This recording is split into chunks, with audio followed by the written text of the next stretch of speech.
Hello guys, welcome છે blog કિશોર કચેરિયામાં. તો કેમ છો બધા? મજામાં ને? મજામાં જ હશો. હું આશા રાખું છું કે તમે બધા મજામાં જ હશો. તો આપણે આવી ગયા છે વાડીએ અને માંડવીમાં આજે વખેડો આંકવા આવી ગયા છે. માંડવીને 15 દિવસ થયા છે. પહેલી વાર વખેડો આંકવા આવ્યા છે. માંડવીના ખડ બહુ થઈ ગયા છે. પાટલામાં ખડ બહુ છે. જો આ બધું હાલી ગયું છે. થોડુંક એટલું બાકી રહ્યું, જો આ તાસિયો દેખાય ને એમાં આવું ખડ છે. અને વરસાદ આવતો નથી. આવી કંઈક માંડવી છે. કેવી માંડવી છે કોમેન્ટ કરીને કહેજો.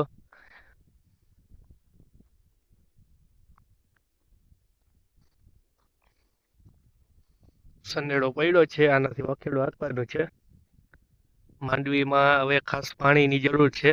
હવે ફુવારા ચાલુ કરવા જોશે. પાણી છે નહીં, વરસાદ આવતો.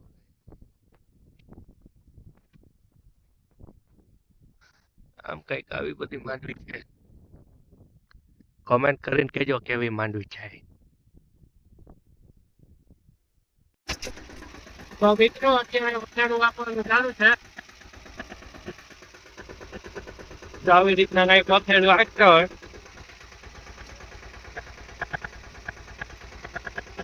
ખડ છે એ મરી જાય, સનેડો આપવાની થાય મજા આવે. તો મિત્રો આપણે આવી ગયા છે બીજી વાડીએ અને આ મરચી કંઈક આવી થઈ ગઈ છે. કેવી મરચી છે કોમેન્ટ કરીને કહેજો. મરચીમાં મરચા લાગવા માંડ્યા છે. રીંગણી ચાલુ થઈ ગઈ છે.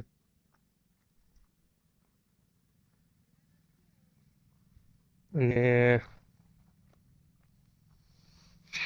મરચા આવા થઈ ગયા છે અવડા. હવે મરચીમાં મરચા લાગવા માંડ્યા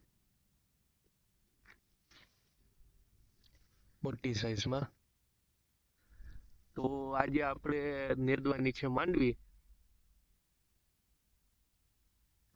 અને વરસાદમાં આ દર ભારી થઈ ગયો છે. આજે અત્યારનો પવન છે, જો વરસાદ આવી જાય ને તો મેળ આવી. મરચી કેવી છે કોમેન્ટ કરીને કહેજો.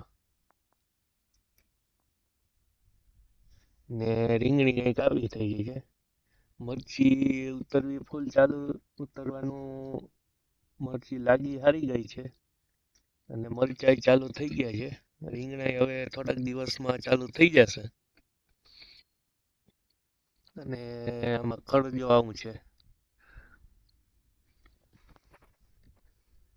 માંડવી જોરદાર છે, હવે વરસાદની જરૂર છે. ને બકાલામાં જોઈએ આ ખડ જાયમું.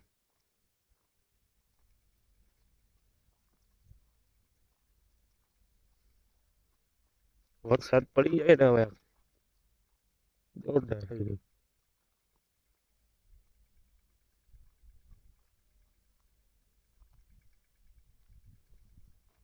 મરચીમાં કોકોર ચાલુ થઈ ગયો, હવે એનો દવાનો રાઉન્ડ મારવો જોશે.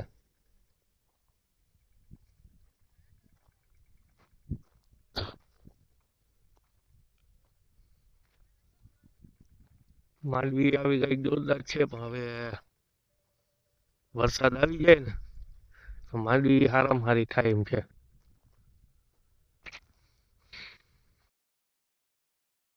તો ગાઈસ આપણે આવી ગયા છે વખેડો હાંકવા બીજી વાડીએ. આટલો વખેડો તો હાંકી નાખ્યો છે, આટલું બાકી છે.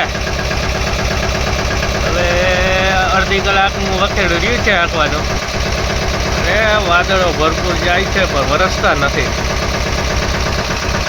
મળીએ હવે બીજા બ્લોગમાં. લાઈક, સબસ્ક્રાઈબ અને શેર કરવાની ભૂલતા નહીં. લાઈક તો કરી જ નાખજો.